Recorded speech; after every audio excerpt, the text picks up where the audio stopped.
వ్రతం చాలా పెన్నిది పెట్టు.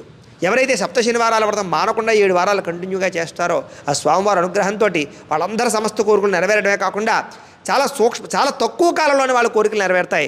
7 వారాలు పూర్తయ్యేసరికి ఆ కోరికలు నెరవేరుతాయి. అంత విశేషమైనటువంటి ఫలితం సప్త శనివారాల వ్రతం అయ్యా.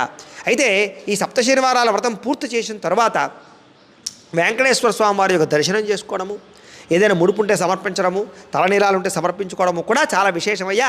అది వీలుని బట్టి ఆచరించవచ్చు, వాళ్ళ భక్తిని బట్టి అని చెప్పేసి సప్తశనివారాల వ్రతం ఎలా చేయాలో దానివల్ల వచ్చే ఫలితం ఏమిటో శాస్త్రోక్తంగా వివరంగా శౌనకాది మహామనందరికీ సూతుల వారు తెలియజేశారు. కాబట్టి మనం కూడా విన్నాం. కాబట్టి సప్తశనివారాల వ్రతం చాలా విశేషము, చాలా అందరూ కూడా ఆచరించవచ్చు.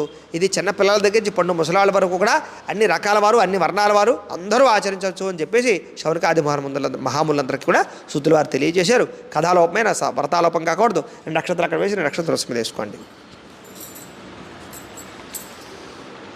అయితే